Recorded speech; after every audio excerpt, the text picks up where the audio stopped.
Isang babala mula sa batang nagbebenta ng tiket ang yumanig sa mundo ni Don Rafael, isang babalang naglantad sa pagtataksil ng pinakamalapit niyang kaibigan.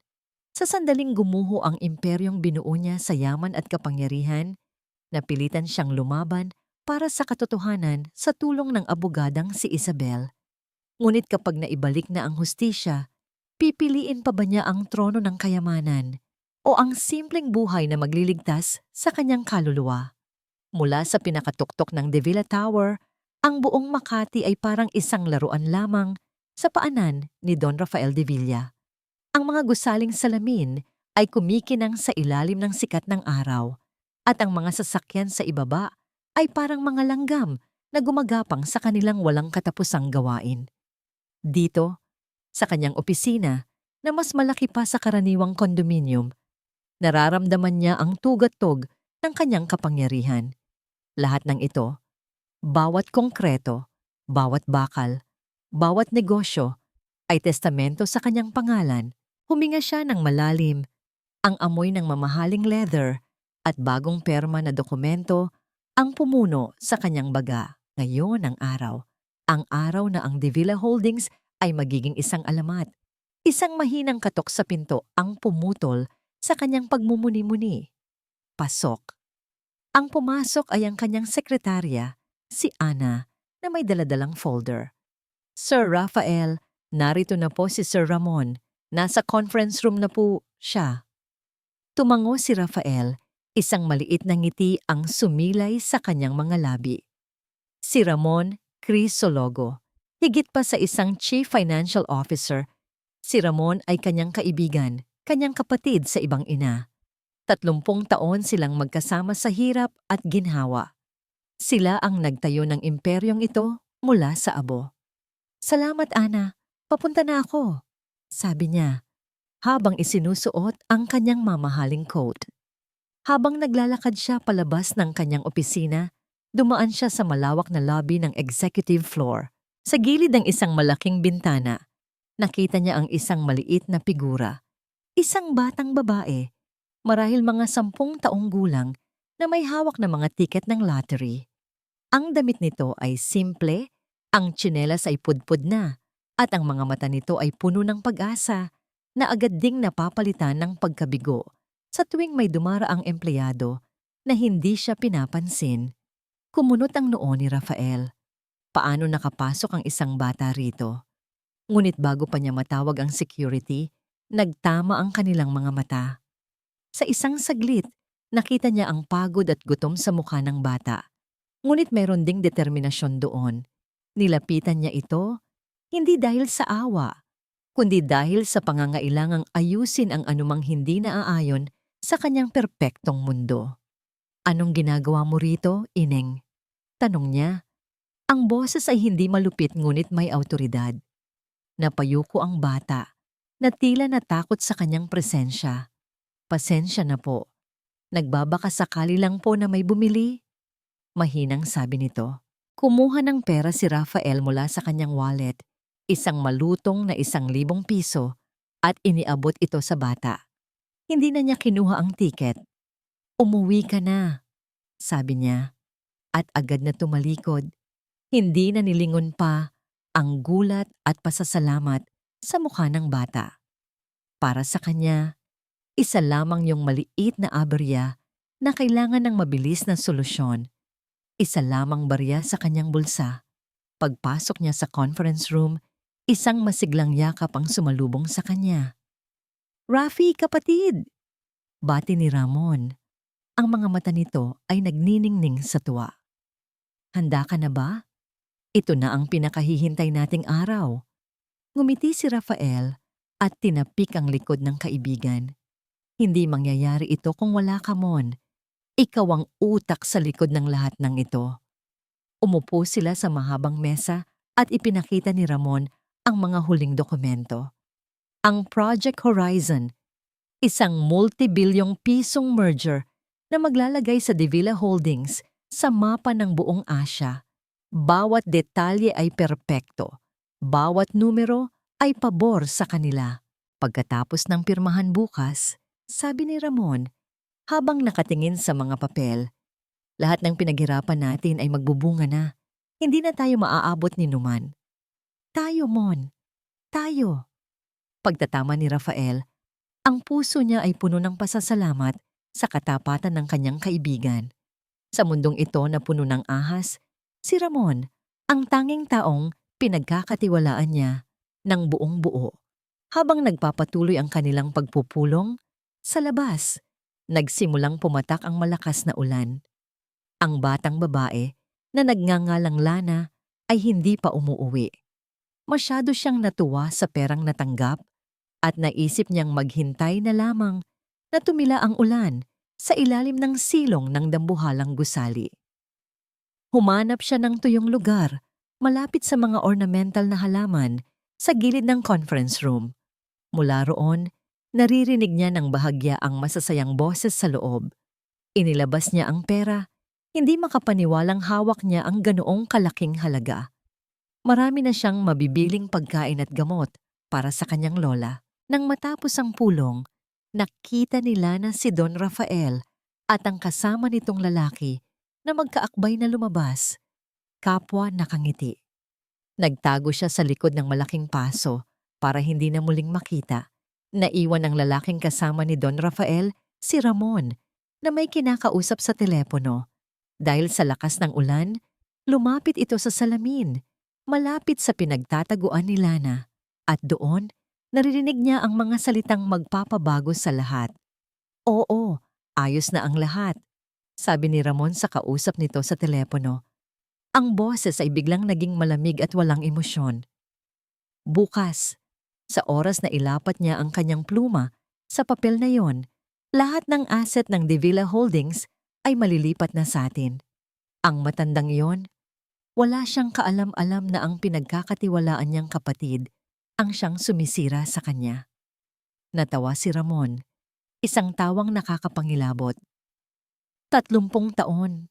30 taon akong naghintay para sa pagkakataong ito, para sa hustisya ng pamilya ko. Napatakip si Lana sa kanyang bibig, ang mga mata niya ay nanlalaki sa takot.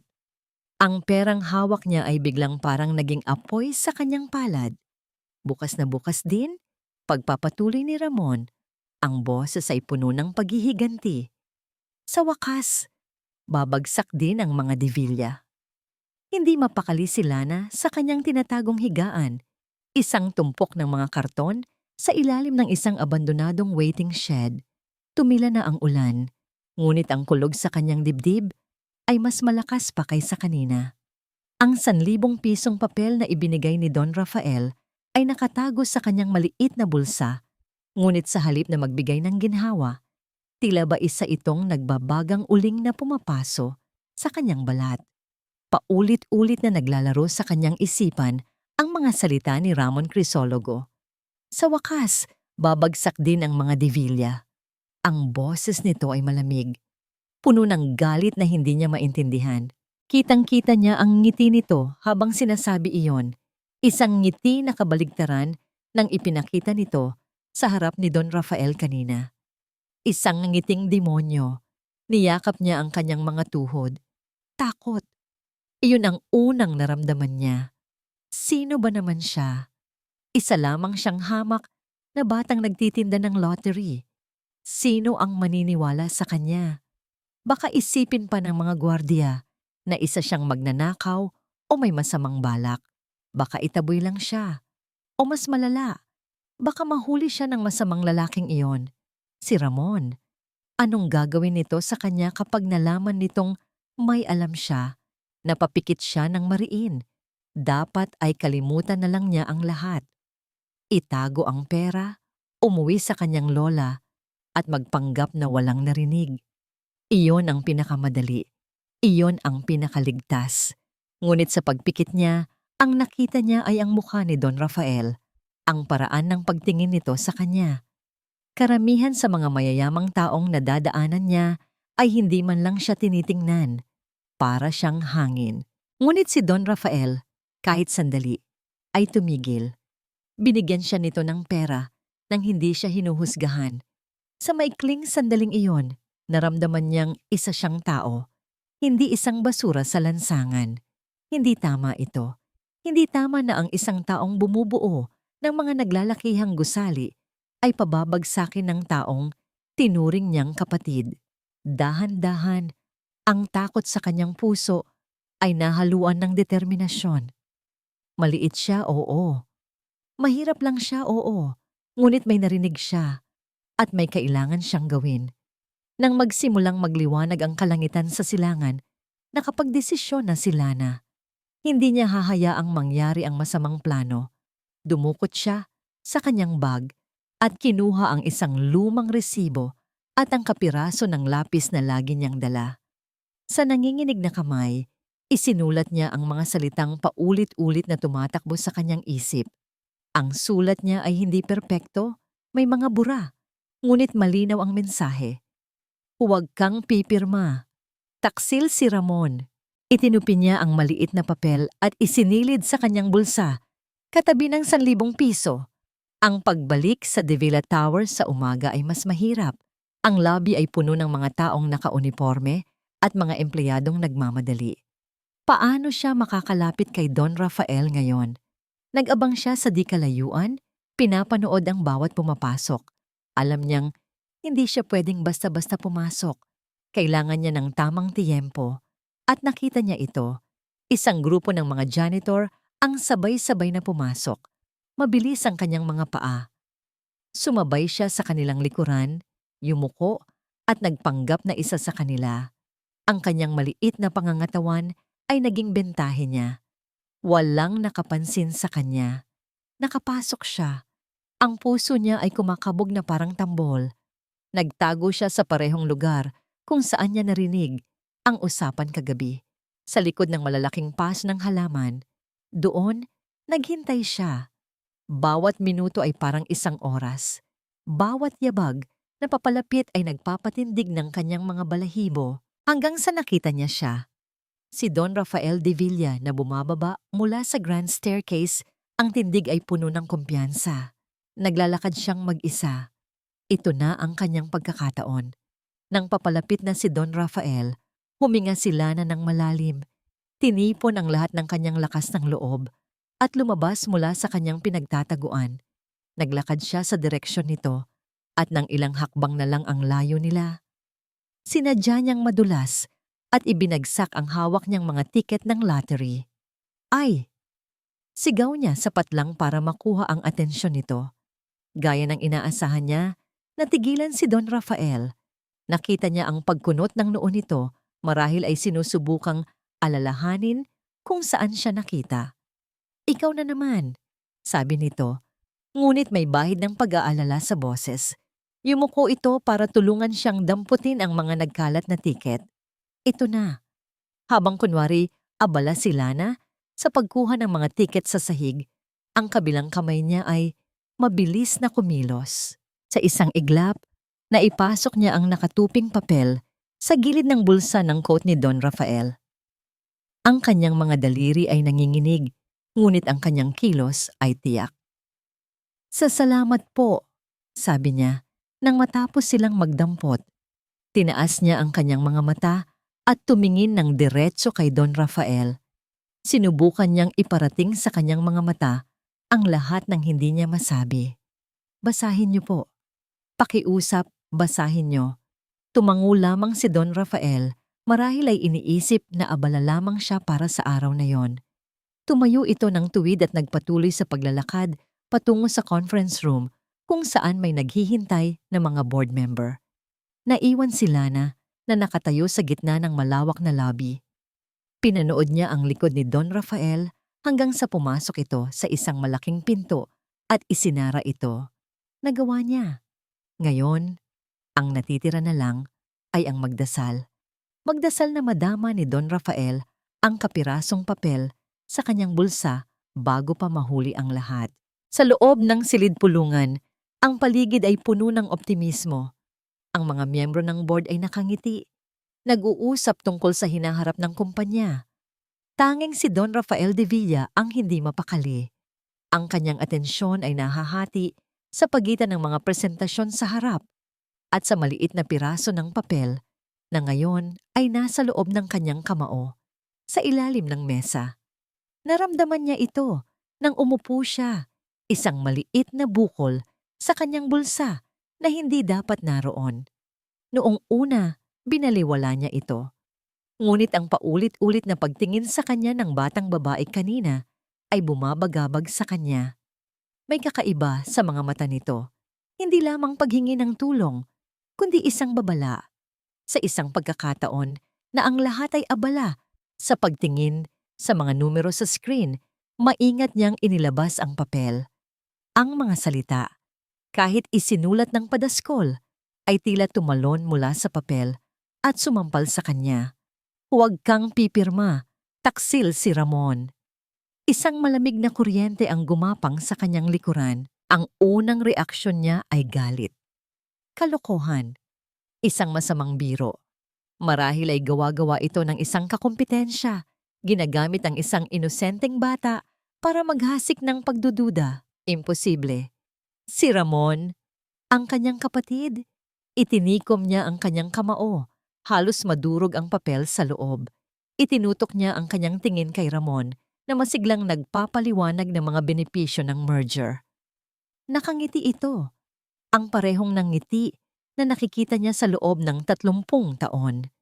Isang ngiting mapagkakatiwalaan. Ngunit ngayon, sa unang pagkakataon, may iba siyang nakikita. Isang kislap sa mga mata nito na hindi niya napapansin noon. Isang pagmamadali sa mga salita nito na tila hindi na makapaghintay. O baka naman, guni-guni niya lang ang lahat dahil sa sulat. Rafi, ayos ka lang? Tanong ni Ramon. Nahuli siyang nakatitig dito. Malalim yata ang iniisip mo. Ayos lang ako. Mabilis na sagot ni Rafael, pilit nang ngumingiti. Namamangha lang ako sa galing mo, Mon. Gaya ng dati. Ngunit ang laso ng pagdududa ay naipasok na. Kailangan niya ng oras. Hindi siya pwedeng pumirma.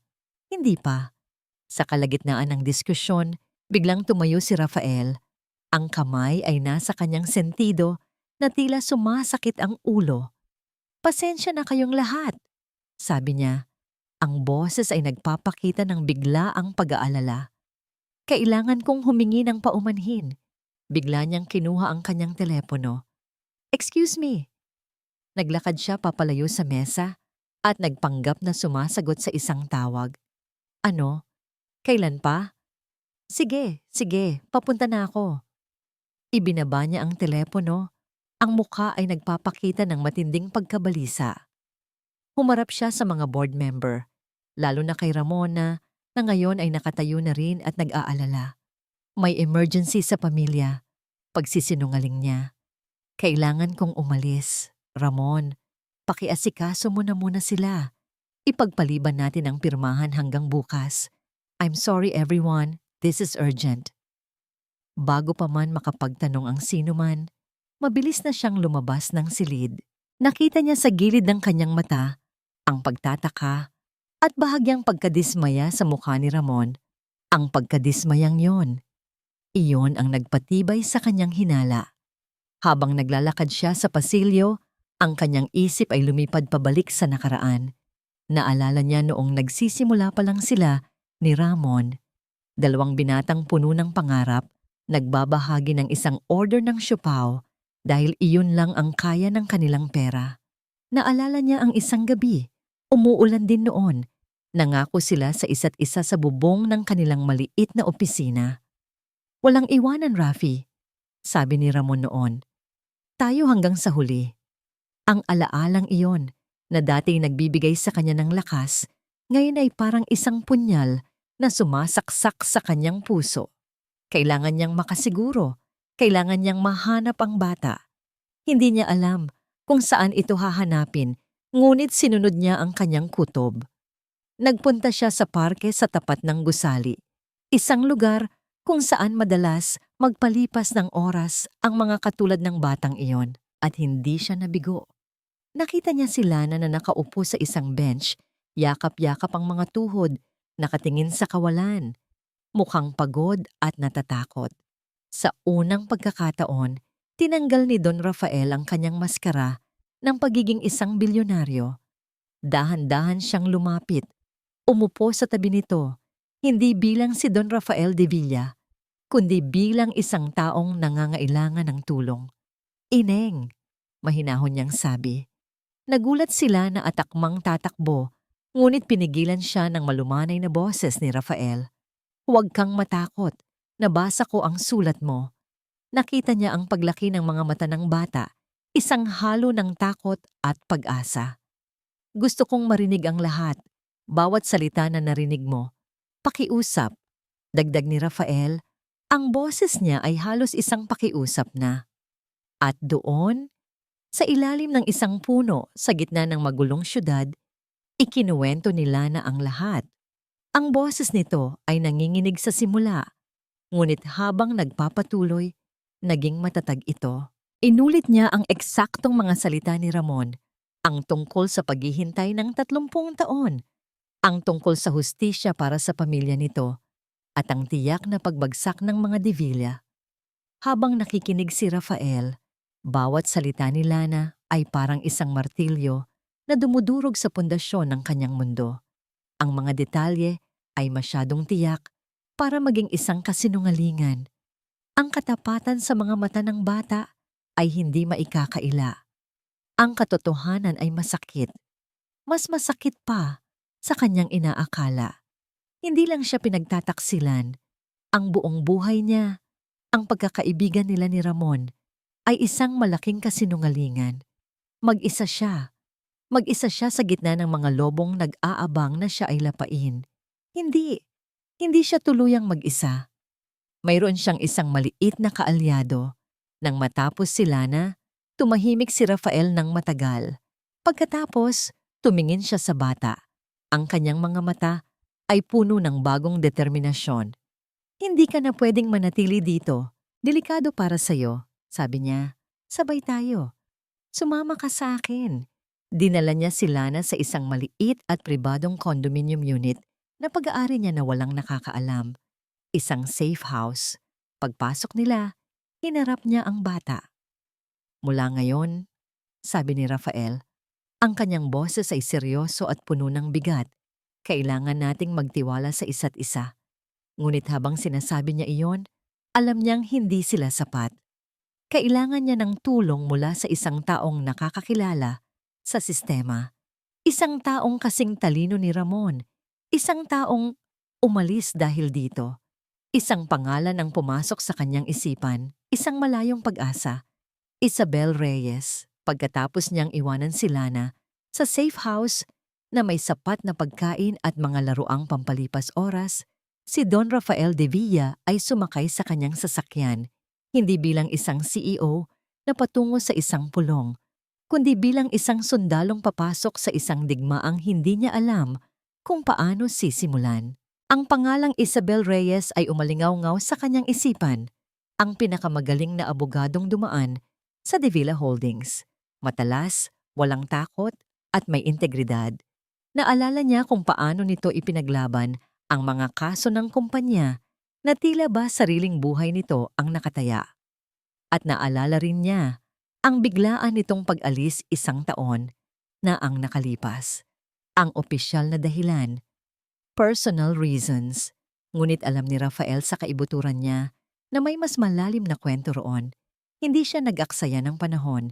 Gamit ang isang burner phone, tinawagan niya ang kanyang pinagkakatiwalaang private investigator, isang dating general na may malaking utang na loob sa kanya. "General Mateo," sabi ni Rafael, ang boses ay mababa at apurado. "Kailangan ko ng lahat ng impormasyon tungkol sa pag-alis ni Attorney Isabel Reyes sa De Villa Holdings. 1 taon na ang nakalipas. Hindi ang opisyal na report, ang totoong dahilan. Kailangan ko ito ngayon." Hindi nagtagal. Isang encrypted na email ang pumasok sa kanyang telepono. Binuksan ito ni Rafael habang nakatigil sa gilid ng daan. Ang report ay maikli ngunit malaman. Pag-alis ni Attorney Reyes, naunahan ng isang mainitang pagtatalo kasama si CFO Ramon Crisologo. Paksa, mga issue sa etika ukol sa Project Horizon.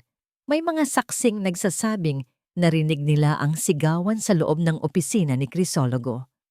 Si Reyes ay lumabas na namumula ang muka at nag-file ng kanyang immediate resignation kinabukasan. Napahigpit ang hawak ni Rafael sa manibela. Kaya pala, si Isabel ay nakahalata na. Sinubukan niyang pigilan si Ramon at nang hindi siya nagtagumpay, pinili na lamang niyang umalis para hindi madungisan ang kanyang pangalan. Siya ang unang biktima ng kasakiman ni Ramon. At ngayon, siya na lang ang tanging pag-asa ni Rafael. Nakuha niya ang address ni Isabel mula sa report. Isang simpleng bahay sa isang tahimik na subdivision sa Quezon City, malayo sa karangyaan ng Makati. Isang patunay na tinalikuran na nga nito ang mundo ng korporasyon. Habang nagmamaneho siya papunta roon, ang kanyang isip ay puno ng mga tanong. Paano niya ito kukumbinsihin? Anong sasabihin niya? Ang Don Rafael de Villa ay hindi sanay makiusap. Ngunit ngayon, handa siyang lumunok ng sariling pride. Para sa kanyang kumpanya. Para kay Lana. Nang makarating siya sa harap ng bahay, nag-alinlangan siya sandali. Isang bahay na may maliit na hardin at mga laruan ng bata na nakakalat sa damuhan. Ito ang kapayapaang pinili ni Isabel. At heto siya ngayon, handang guluhin iyon. Huminga siya ng malalim at nag-doorbell. Ilang sandali pa, bumukas ang pinto. Si Isabel Reyes, nakasuot ng simpleng t-shirt at pantalon, ay natigilan nang makita siya. Ang gulat sa kanyang mukha ay agad na palitan ng isang malamig at maingat na ekspresyon. Don Rafael, sabi nito, ang boses ay walang emosyon. Anong ginagawa ng hari sa bahay ng isang ordinaryong mamamayan? Ang sarkasmo ay hindi nakaligtas kay Rafael. Isabel, maaari ba tayong mag-usap? Sa pagkakaalam ko, wala na tayong dapat pag-usapan. Sagot nito, hindi man lang siya inaanyayahang pumasok. Nagretiro na ako sa sirko na yan. 5 minuto lang, Isabel. Pakiusap, sabi ni Rafael. At ang salitang pakiusap ay tila bago sa kanyang dila. Nakita ni Rafael ang pag-aalinlangan sa mga mata nito, ngunit sa huli, bumuntong hininga ito at binuksan ng mas maluwag ang pinto. 5 minuto. Sa loob, ang bahay ay simple at malinis. Umupo si Rafael sa sofa. Pakiramdam niya ay isa siyang elepante sa loob ng isang china shop. Si Isabel ay nanatiling nakatayo. Nakahalukip-kip, isang malinaw na senyales na hindi siya komportable. Alam ko kung bakit ka umalis, Isabel. Panimula ni Rafael. Tungkol kay Ramon. Isang mabilis na kislap ng kung anong emosyon ang dumaan sa mga mata ni Isabel. Marahil ay galit o takot bago ito muling naging blanko. Tapos na yon, nakaraan na. Hindi pa, giit ni Rafael. Bahagyang inilapit ang sarili. Sinusubukan niyang kunin ang lahat, ang buong kumpanya, at malapit na siyang magtagumpay. Isang mapait na tawa ang kumawala kay Isabel. At ngayon, kailangan mo ako? Matapos mong balewalain ang mga babala ko noon? Matapos mong hayaan si Ramon na gawin ang lahat ng gusto niya? Sinabi ko sa iyo, Don Rafael, na may mali sa mga kontratang pinapapirmahan niya. Pero sino ba naman ako? Isa lang akong abogado. Siya ang kapatid mo. Tagos sa puso ang bawat salita. Alam ni Rafael na may katotohanan yun. Naging bulag siya. Naging bulag ako. Pag-amin niya, ang boses ay halos isang bulong-aw. At ngayon, nagbabayad na ako para sa pagkakamaling yon. Kailangan ko ng tulong mo, Isabel. Ikaw lang ang nakakakilala sa sistema. Ikaw lang ang makakatapat sa kanya. Di umiling si Isabel. Wala na ako riyan. May pamilya na ako, Don Rafael. May anak ako. Hindi ko isasakripisyo ang kanilang kapayapaan para sa isa na namang laro ng kapangyarihan sa De Villa Holdings. Humanap ka na lang ng iba. Naramdaman ni Rafael ang pagkalunod. Ito na ang huling barahan niya at tila matatalo na siya. Tumayo siya. Ang kanyang mga balikat ay tila mas bumigat. Ngunit bago siya tumalikod, naalala niya si Lana, ang matapang na batang nagligtas sa kanya. Hindi ito para sa akin, sabi ni Rafael. Ang kanyang boses ay nagbago, mas malambot, mas personal. May isang batang nagtitinda ng lottery. Siya ang nakarinig sa plano ni Ramon. Isinugal niya ang kanyang kaligtasan para bigyan ako ng babala. Kung wala siya, wala na sana akong babalikan ngayon. Habang nagsasalita siya, nakita niya ito. Isang bahagyang pagbabago sa mukha ni Isabel. Ang pagkunot ng noo nito. Ang paraan ng paglambot ng kanyang mga mata sa isang saglit. Ang pagkawala ng sarkasmo. Isang bata ang nasa gitna ng lahat ng ito. Pagpapatuloy ni Rafael, nakakapit sa maliit na sinag ng pag-asang nakita niya. At kung mahahanap siya ni Ramon, hindi ko alam kung anong gagawin niya. Hindi ko na ipinaglalaban ang pera o ang kumpanya. Isabel, ipinaglalaban ko ang buhay ng isang inosenteng bata. Katahimikan. Isang mahabang katahimikan ang namagitan sa kanila. Tinitigan siya ni Isabel at sa mga mata nito, nakita ni Rafael ang isang matinding labanan sa loob. Ang laban sa pagitan ng takot at ng konsensya. Sa huli, ang takot ang nanalo. Pasensya na, Don Rafael, sabi ni Isabel. Ang boses ay mas matimo mo, mas matatag na ngayon na tila nagtayo muli ng pader sa kanyang paligid. Pero may mga laban na hindi mo kayang ipanalo. At pagkatapos, dahan-dahan niyang isinara ang pinto. Iniwan si Don Rafael na nakatayo sa labas, mag-isa at talunan. Isinara ni Isabel Reyes ang pinto. Ang malumanay na pag-click ng lock ay parang isang putok ng baril sa katahimikan ng kanyang bahay. Ipinikit niya ang kanyang mga mata at isinandal ang kanyang noo sa malamig na kahoy ng pinto. Sa isang saglit, naramdaman niya ang isang patak ng ginhawa, isang makasariling ginhawa na nagmula sa pagtataboy sa gulo palayo sa kanyang pinto. Tapos na. Naitaboy na niya ang anino ng De Villa Holdings, ngunit ang kapayapaang iyon ay kasing babasagin ng salamin. Bago pa man siya makahakbang palayo, umalingaw-ngaw sa buong kabahayan ang tunog ng kanyang telepono. Isang partikular na ringtone na itinalaga niya para sa iisang tao lamang. Isang tunog na nagpapatigil sa pagtibok ng kanyang puso. Nanginginig ang kanyang mga kamay habang kinukuha ang telepono mula sa ibabaw ng maliit na mesa. Sa screen, ang pangalan ay kumikinang na parang isang sumpa. Ramon Crisologo. Huminga siya ng malalim. Sinubukang pakalmahin ang sarili at sinagot ang tawag. Hello? Ang tagal mo namang sumagot, Isabel, sabi ng boses sa kabilang linya. Ang boses na yon, na puno ng init at paghanga kapag kausap si Rafael, ay ngayon ay kasing lamig ng yelo. Nag-enjoy ka ba sa bisita mo? Napalunok si Isabel. Alam niya. Siyempre, alam niya. Anong kailangan mo, Ramon? Isang mahinang tawa ang narinig niya. Diretsahan agad. Gusto ko lang kamustahin ang matalik kong kaibigan. Anong sinabi niya sa'yo? Umiiyak ba siya? Nagmamakaawa? Wala siyang sinabi. Mabilis na pagsisinungaling ni Isabel. Ang puso niya'y dumadagundong. Naghahanap lang siya ng legal na payo. Sinabi ko sa kanyang wala na akong pakialam. Mabuti, sabi ni Ramon. At sa isang saglit, inakala ni Isabel na tapos na. Ngunit mali siya. Mabuti at sumusunod ka sa usapan dahil alam mo naman ang mangyayari kapag hindi, di ba? Kawawa naman ang papa mo. Sa edad niyang yon, makukulong pa dahil sa isang maliit na pagkakamali sa nakaraan. Ang bawat salita ay isang dagok sa sikmura ni Isabel. Napaupo siya sa pinakamalapit na upuan. Ang kanyang mga binti ay biglang nanghina. Ang nakaraan. Bigla. Bumalik ang lahat sa kanya. Ang araw na iyon, 1 taon na ang nakalipas sa opisina ni Ramon. Pumasok siya noon, dala ang mga dokumento ng Project Horizon. Ang kanyang muka ay puno ng pag-aalala. May mali dito, Ramon, sabi niya.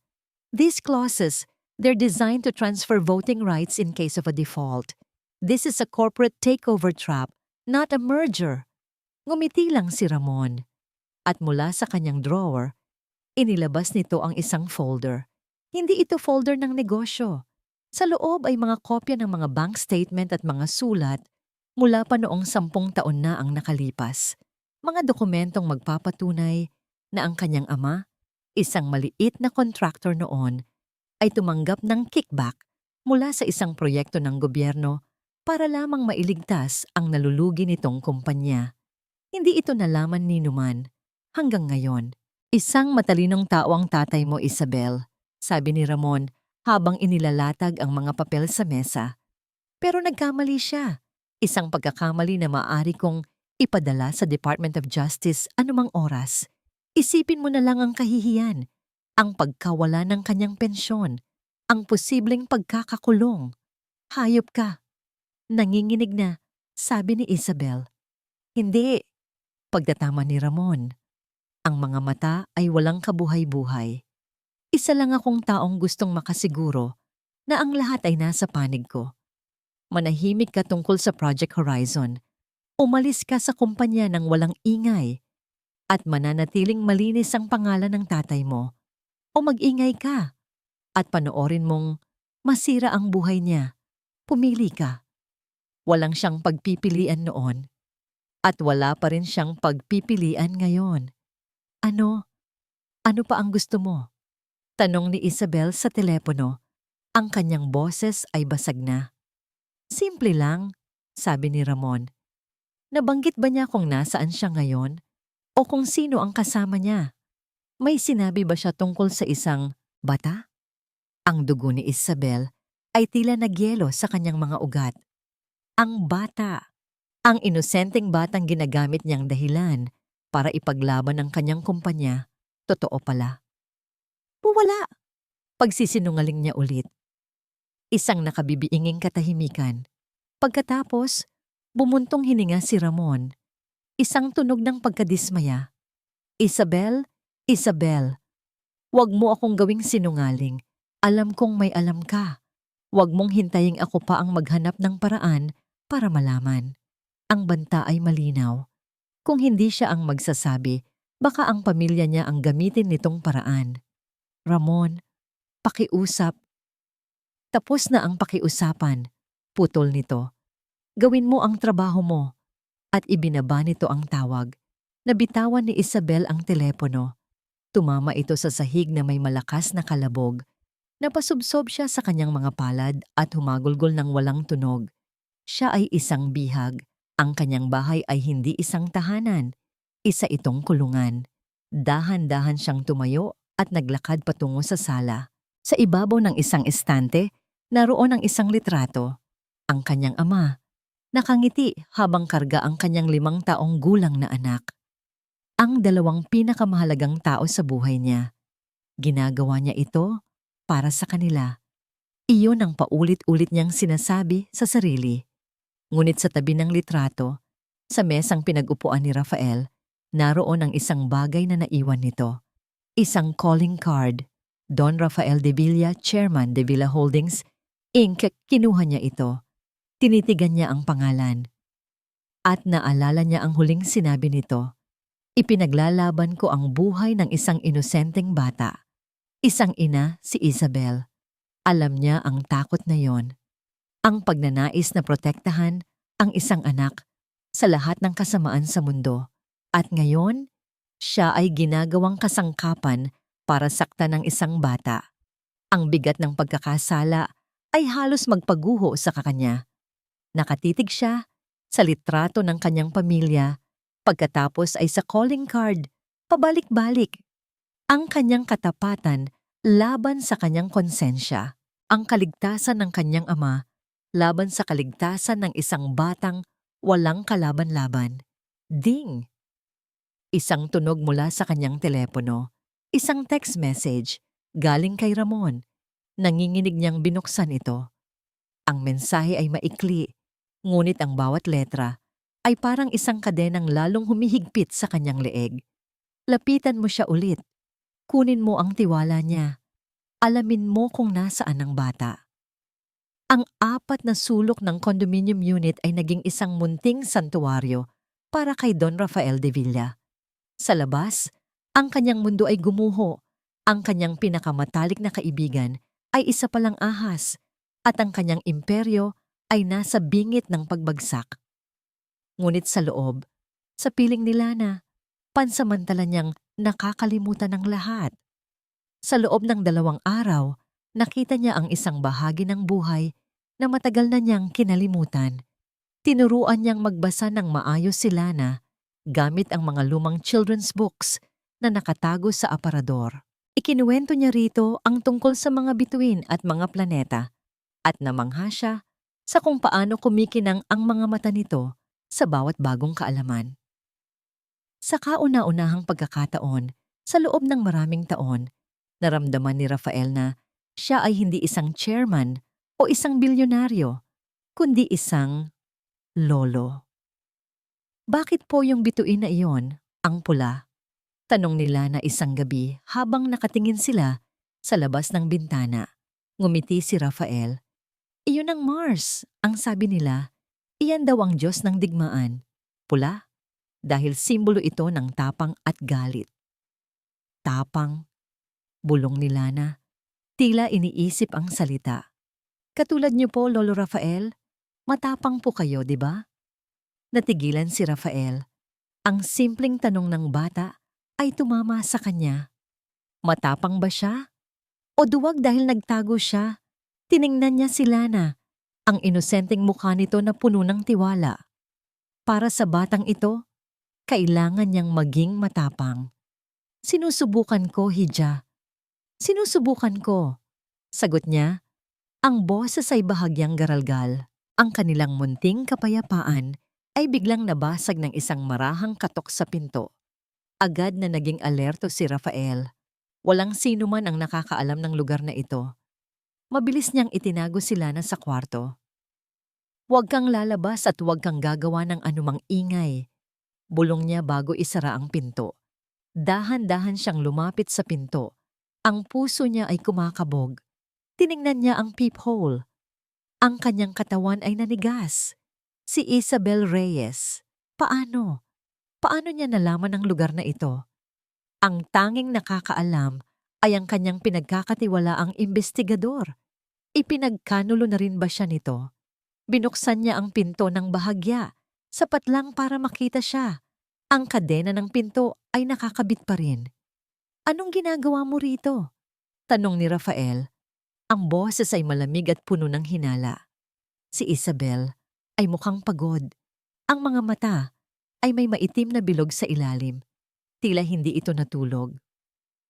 Nagbago na ang isip ko, sabi nito. Ang boses ay mahihina na. Pose ay mahihina, ngunit desidido. Gusto kong tumulong. Pinagmasdan siya ni Rafael. Ang bawat hibla ng kanyang pagkatao ay nagsasabing huwag magtiwala. Masyadong biglaan, masyadong hinala. Bakit? Anong nagpabago sa isip mo? Naisip ko ang sinabi mo, sagot ni Isabel, umiiwas ng tingin. Tungkol sa bata. At bilang isang ina, hindi ko kayang talikuran ng isang sitwasyong may nadadamay na inosente.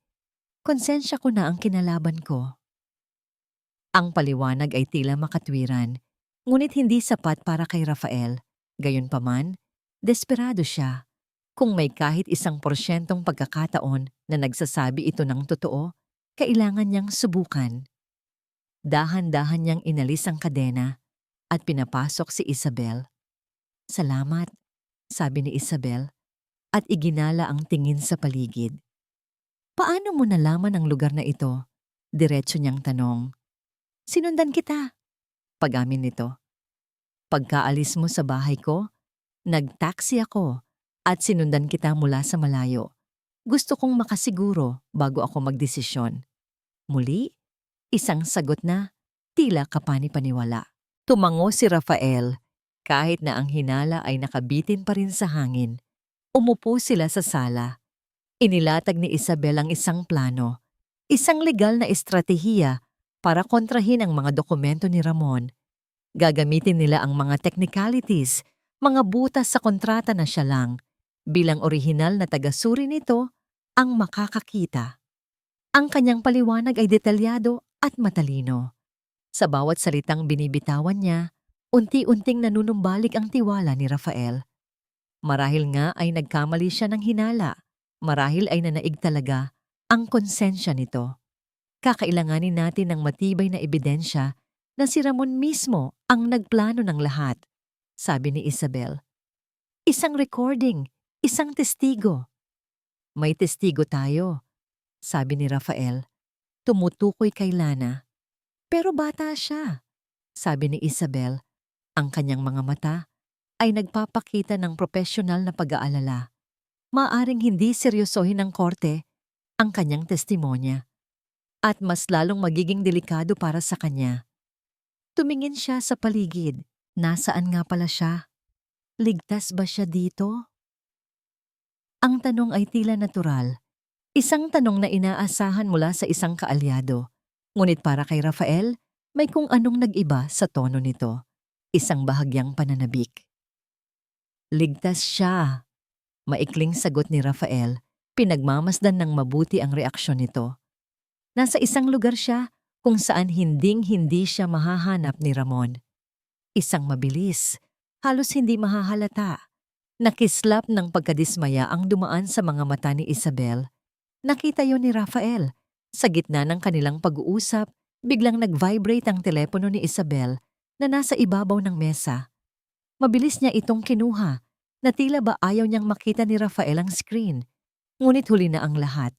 Sa isang iglap, nakita ni Rafael ang pangalan sa preview ng mensahe. Ramon. Ang mensahe ay isang salita lamang, isang salitang nagpakulo sa dugo ni Rafael at nagpatunay sa lahat ng kanyang kinatatakutan. Nasaan? Mabilis na itinago ni Isabel ang telepono. Ang kanyang mukha ay namutla. Nagpatuloy siya sa pagsasalita tungkol sa mga legal na estratehiya na parang walang nangyari, ngunit ang kanyang boses ay bahagyang nanginginig na. Si Rafael ay hindi kumibo. Pinakinggan niya ito, tumatango paminsan-minsan na parang sumasang-ayon. Ngunit sa loob-loob niya, isang bagong plano ang nabubuo, isang masakit at mapanganib na plano. Ang babaeng nasa harap niya ay hindi isang kaalyado. Isa siyang ahas na may dalawang ulo, isang espiya. At kung maglalaro sila ng espiya, sisiguraduhin ni Rafael na siya ang mananalo. Ang pag-uusap ay nagpatuloy, ngunit para kay Don Rafael de Villa, ang mga salita ni Isabel ay isa na lamang ingay sa paligid. Ang kanyang isip ay gumagana ng mabilis, nag-iiba ng estratehiya, nag-aangkop sa bagong katotohanang natuklasan niya.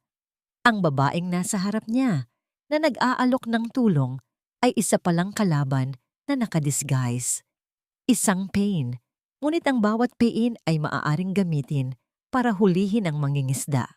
May naisip ako, sabi ni Rafael, pinutol ang anumang sinasabi ni Isabel. Ang kanyang boses ay kalmado, ngunit ang kanyang mga mata ay matalas. Pinagmamasdan ang bawat reaksyon nito. Mayroon akong itinatagong ebidensya, mga orihinal na kopya ng mga dokumento na magpapatunay sa pandaraya ni Ramon. Itinago ko ito bago pa man magsimula ang lahat ng ito. Isang kasinungalingan, isang malaking kasinungalingan. Ngunit nakita niya ang interes sa mga mata ni Isabel. Nasaan? Tanong nito. Sinisikap na itago ang pananabik sa kanyang boses. Nagpanggap si Rafael na nag-aalangan. Tumingin siya sa paligid na para bang tinitiyak na walang nakikinig. Hindi ko pwedeng sabihin sa iyo ng direkta. Delikado. Ngunit kailangan ko itong makuha bago ang pirmahan bukas.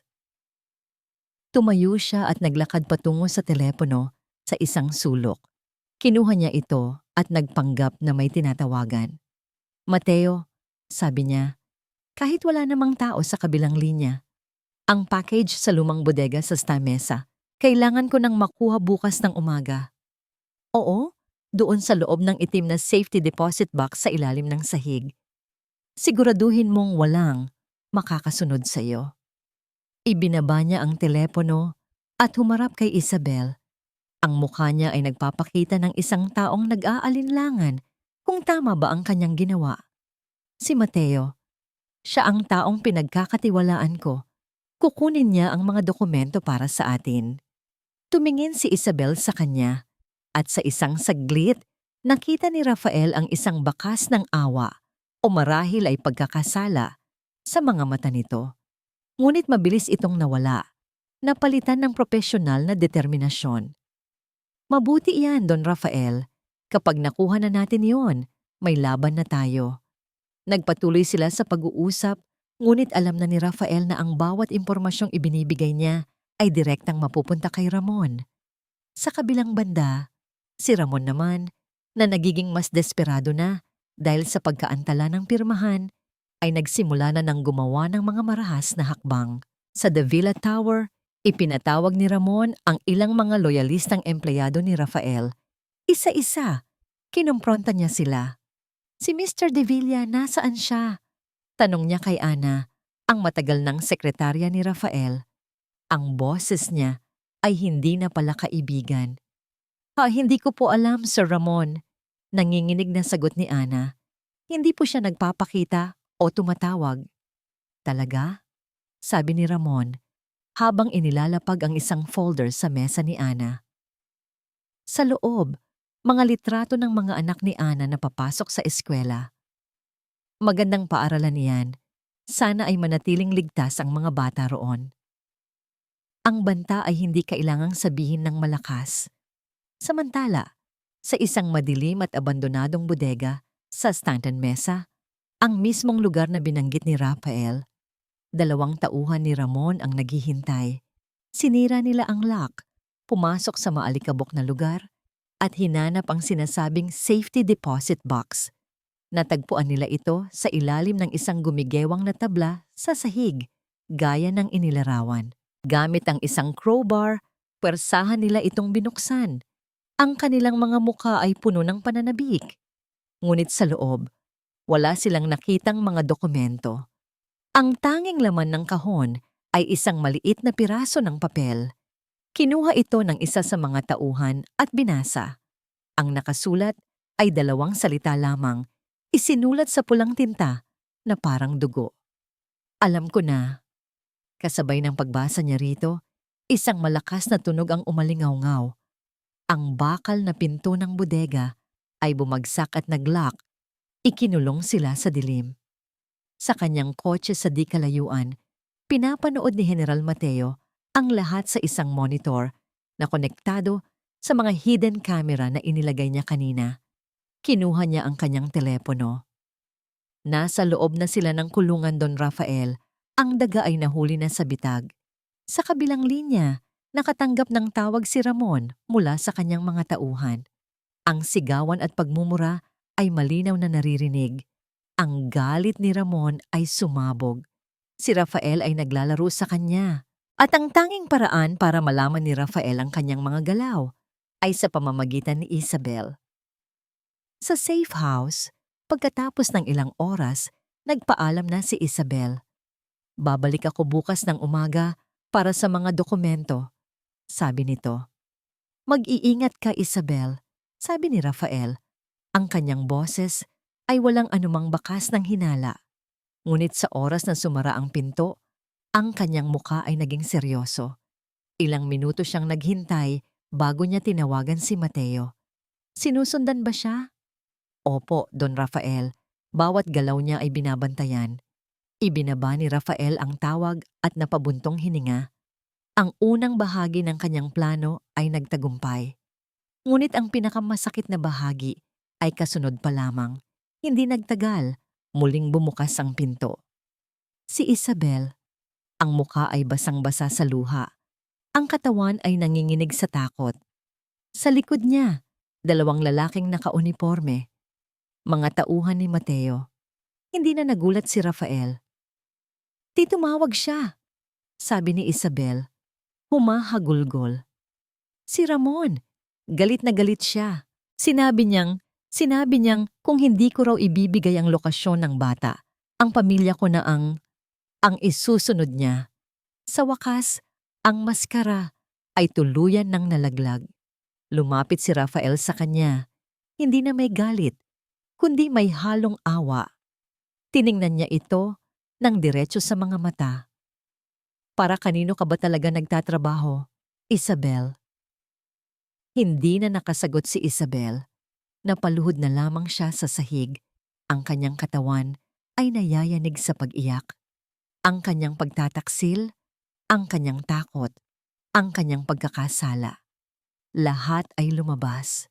Sa harap ni Don Rafael, siya ay tuluyan ng gumuho. Ang mundo ni Lana ay lumiit sa apat na sulok ng kwarto. Narinig niya ang pagdating ng babaeng bumisita kahapon at pagkatapos ay ang mahinang pag-uusap nila ni Lolo Rafael. Sinabi sa kanya ni Lolo Rafael na huwag lumabas kaya sinunod niya ito. Naglaro siya ng tahimik gamit ang manikang ibinigay sa kanya. Pinangalanan niya itong Pag-asa. Narinig niya ang pag-alis ng babae. Ngunit ilang sandali pa, narinig niya itong bumalik kasama ang pag-iyak. Nag-aalala. Idinikit niya ang kanyang tainga sa pinto. Narinig niya ang mga salitang, "Ramon, galit na galit. Pamilya ko." Pagkatapos noon, isang mahabang katahimikan. Naisip ni Lana na baka ayos na ang lahat. Marahil ay tapos na ang gulo. Niyakap niya si Pag-asa at nagsimulang antukin sa sahig. Ang pagod at tensyon ng mga nakaraang araw ay bumabalot na sa kanya.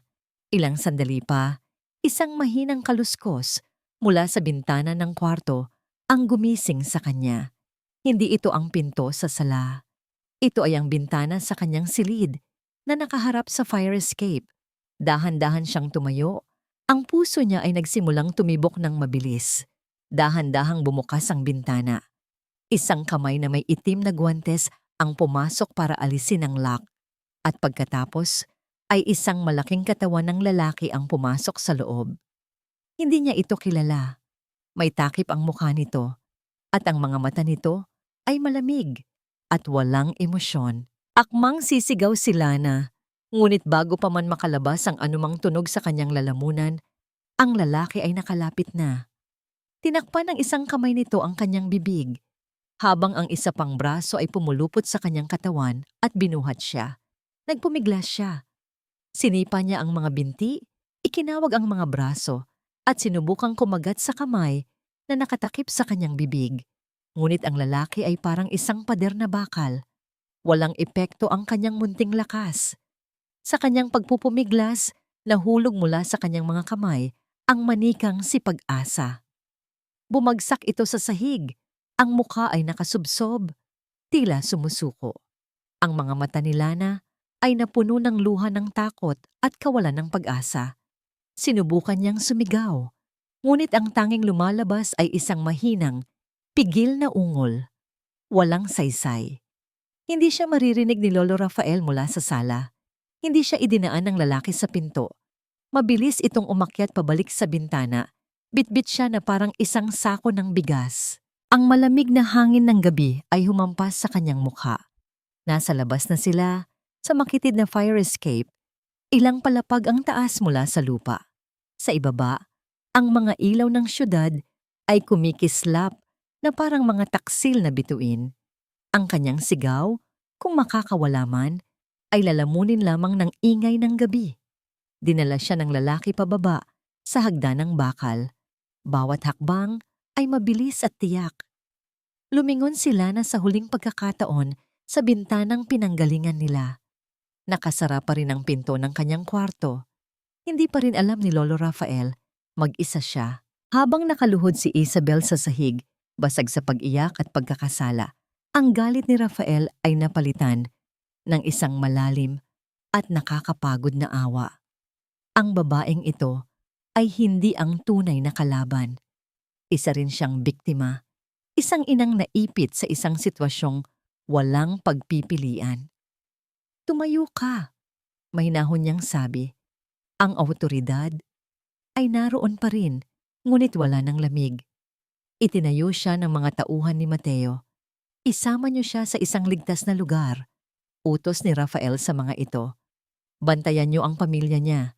Siguraduhin niyang walang sino mang makakalapit sa kanila mula sa mga tauhan ni Ramon. Naiintindihan niyo? Opo, Don Rafael, sagot ng isa sa mga lalaki, bago maingat na inalalayan si Isabel palabas. Nang sumara ang pinto, isang nakabibinging katahimikan ang bumalot sa kondominium. Napapikit si Rafael at minasahe ang kanyang sentido. Ang gulo, ang pagtataksil, ang dumi. Ngunit kahit papaano, pakiramdam niya ay kontrolado na niya ang sitwasyon. Nahuli na niya ang espiya. Alam na niya ang laro ni Ramon. Ngayon, kailangan niyang tiyakin ang kaligtasan ni Lana. Isang ngiti ang sumilay sa kanyang mga labi sa pag-iisip sa bata. Siya ang kanyang liwanag sa gitna ng kadilimang ito. Lana? Tawag niya. Habang naglalakad, patungo sa pinto ng kwarto. Ayos na ang lahat, Hija. Pwede ka nang lumabas. Walang sumagot. Kumunot ang noo ni Rafael. Marahil ay nakatulog na ito. Dahan-dahan niyang binuksan ang pinto. Lana, gising na. Ang mga salita ay namatay sa kanyang lalamunan. Ang kwarto ay walang tao. Ang unang pumasok sa kanyang isip ay baka nagtatago lang ito sa ilalim ng kama. Ngunit pagkatapos ay nakita niya ito. Ang bintana, bahagyang nakabukas. Ang kurtina ay sumasayaw sa malamig na hanging pumapasok mula sa labas. Isang matinding takot, isang pakiramdam na hindi niya naramdaman kahit kailan sa buong buhay niya, ang biglang kumapit sa kanyang puso. At pagkatapos, sa sahig, sa gitna ng silid, nakita niya ang manika. Si Pag-asa, nakasubsob, inabandona. Ang kanyang mga binti ay nanghina. Ang kanyang paghinga ay naging mababaw. Hindi pwede. Kriing. Ang tunog ng kanyang telepono ay parang isang sentensya ng kamatayan. Nanginginig niyang kinuha ito mula sa kanyang bulsa. Ang pangalan sa screen ay nagpatigil sa pag-ikot ng kanyang mundo. Ramon Crisologo. Sinagot niya ito. Ang kamay ay nanginginig kaya't halos hindi niya mapindot ang screen. Inilagay niya ito sa kanyang tainga. Kamusta, kapatid? Ang boses ni Ramon ay kalmado, masaya at puno ng lason. Naghahanap ka ba ng isang bagay? O ng isang tao? Hindi makapagsalita si Rafael. Ang kanyang lalamunan ay tila pinipiga. Napakatalino mo, Rafi. Aaminin ko yan. Pagpapatuloy ni Ramon. Ang bitag sa bodega. Ang paggamit kay Isabel. Kahanga-hanga. Ngunit nakalimutan mo ang isang bagay. Hindi lang isa ang reyna ko sa chessboard. Sa likuran, naririnig ni Rafael ang isang mahinang hikbi, isang boses ng bata. Ang boses ni Lana. Hayop ka, Ramon! Huwag mong sasaktan ng bata. Sigaw ni Rafael. Ang kanyang boses ay basag sa galit at takot. Sabi ni Ramon, ang kapalaran niya ay nasa mga kamay mo. Bukas, sa pirmahan, darating ka. Pipirmahan mo ang lahat ng dokumento na maglilipat ng lahat ng pag-aari mo sa akin. Walang tanong, walang gulo. Ramon, pakiusap. Sa unang pagkakataon, nagmakaawa ang isang Don Rafael de Villa. Tapos na ang pakiusapan. Malamig na sabi ni Ramon, pumirma ka o mawawala ang bata magpakailanman. Ang iyong munting pag-asa, ang iyong... Apo, isipin mo yan, Rafi. Pumirma ka o hindi mo na siya makikita. Kailanman. Click. Ibinaba ni Ramon ang tawag. Nabitawan ni Rafael ang kanyang telepono. Bumagsak ito sa sahig. Napaluhod siya. Ang kanyang mga mata ay nakatitig sa manikang nakahandusay. Ang kanyang imperyo, ang kanyang pera, ang kanyang kapangyarihan. Lahat ay walang halaga. Lahat ay nawala sa isang iglap. Tumingin siya kay Isabel na ngayon ay umiiyak sa sahig. Wala na. Bulong niya. Ang boses ay puno ng isang nakakabininging pagkatalo. Talo na ako. Ang Grand Ballroom ng De Villa Tower ay puno ng mga pinakamayayamang tao sa Pilipinas. Ang mga mamamahayag ay nasa likuran, ang kanilang mga kamera ay handa ng kunan ang makasaysayang sandali. Ang huling paglalagda, ang pagsasanib-puwersa ng De Villa Holdings at ng isang international conglomerate na magpapatibay sa kanilang pwesto sa tuktok ng mundo ng negosyo. Ang hangin ay puno ng pananabik at amoy ng tagumpay. Ngunit para kay Don Rafael de Villa, ang hangin ay amoy pagkatalo at kamatayan. Naglakad siya papasok sa ballroom. Ang kanyang mga hakbang ay mabibigat na tila bapasan niya ang buong mundo. Ang kanyang mukha na dati laging mayabang at puno ng kumpiyansa, ngayon ay guwang at walang buhay. Ang kanyang mga mata ay nakatingin sa kawalan. Tila isang haring naglalakad patungo sa kanyang sariling bitayan. Nasa entablado, naghihintay si Ramon Crisologo. Ang kanyang ngiti ay hindi maipinta. Isang ngiti ng isang taong naghintay ng 30 taon para sa sandaling ito. Sinalubong niya si Rafael sa paanan ng entablado. Niyakap ito na parang isang nag-aalalang kapatid.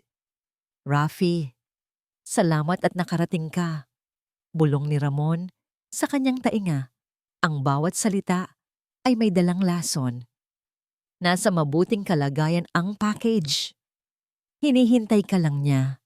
Hindi sumagot si Rafael. Hinayaan na lang niya ang sarili na akayin ni Ramon papunta sa isang malaking mesa sa gitna ng entablado. Sa ibabaw nito, naroon ang mga dokumento, ang kanyang death warrant. Umupo siya. Kinuha ni Ramon ang isang mamahaling pluma at inilagay ito sa kanyang kamay. Ang metal ay malamig sa kanyang nanginginig na balat. Tiningnan niya ang linya sa ibaba ng papel kung saan kailangan niyang ilagda ang kanyang pangalan at ang kanyang kinabukasan. Ang lahat ng mata ay nasa kanya. Ang mga kamera ay kumikislap. Ito na ang katapusan. Itinaas niya ang pluma, handa nang isuko ang lahat para kay Lana. Ngunit bago pa man dumampi ang dulo ng pluma sa papel, itigil ang seremonya. Isang malakas na boses ng babae ang umalingaw-ngaw sa buong ballroom, nagpatigil sa lahat. Ang mga tao ay napalingon sa pinanggalingan ng boses. Mula sa pangunahing pinto, naglalakad si Isabel Reyes. Hindi na siya ang babaeng umiiyak at talunan. Ang kanyang tindig ay tuwid.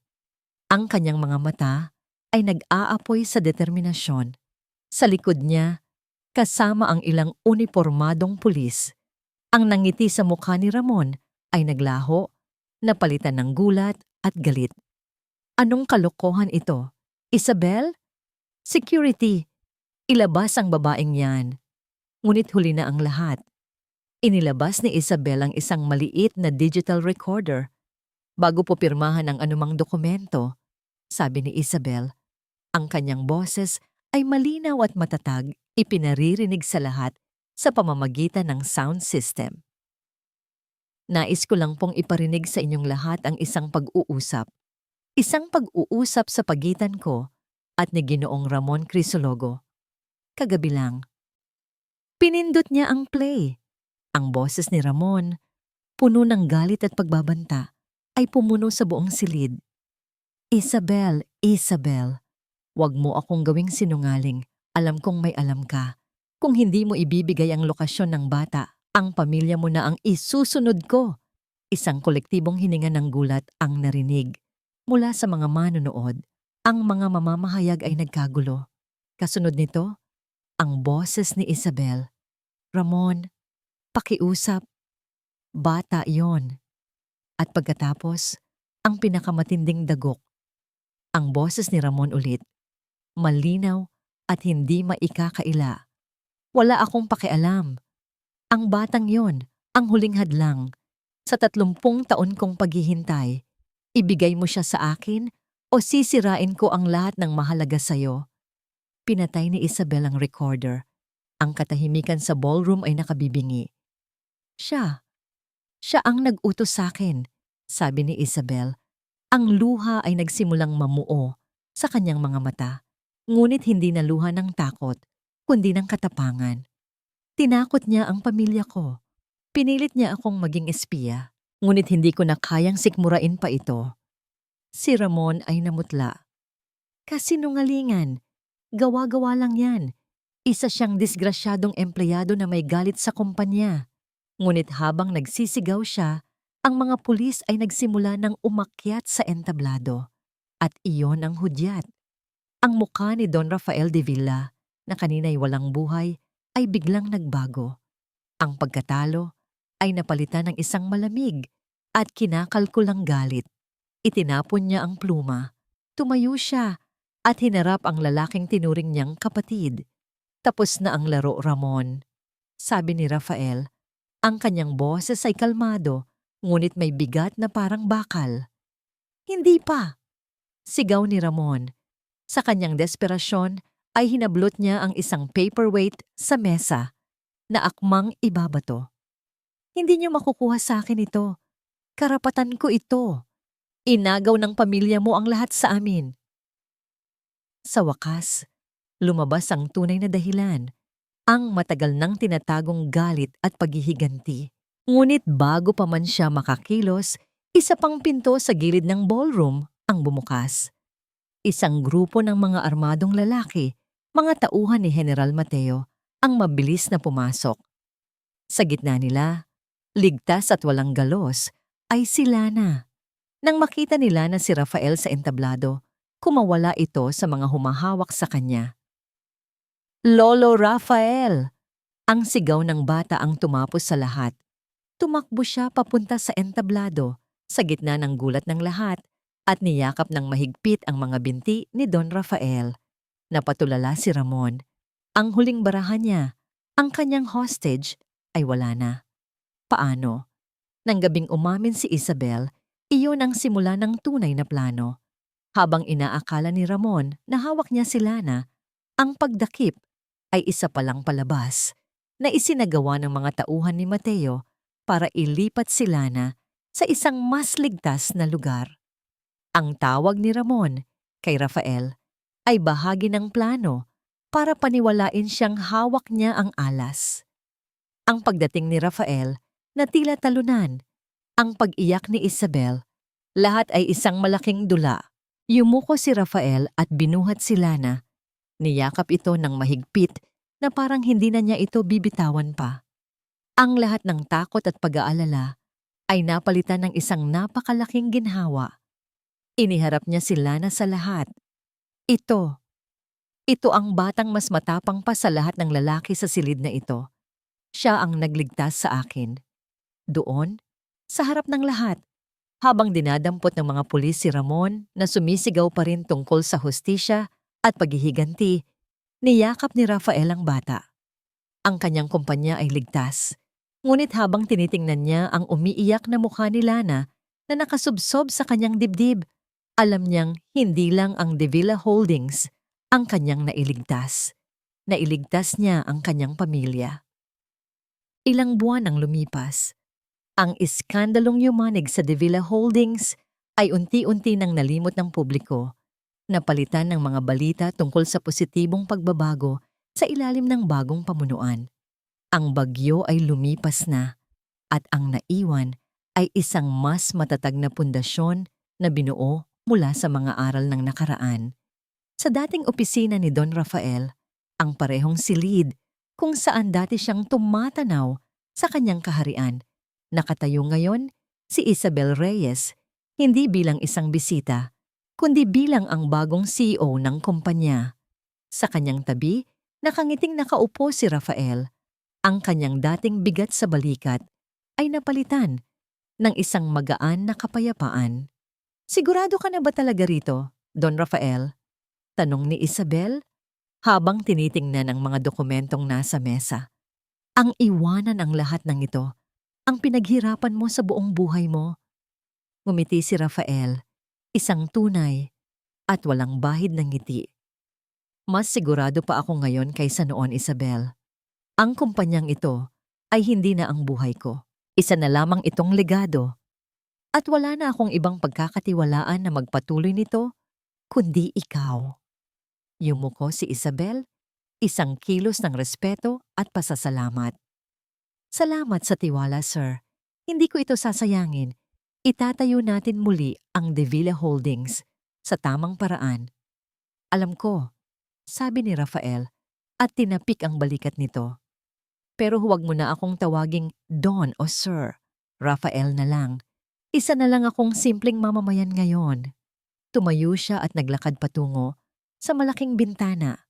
Ang parehong bintana kung saan nagsimula ang lahat.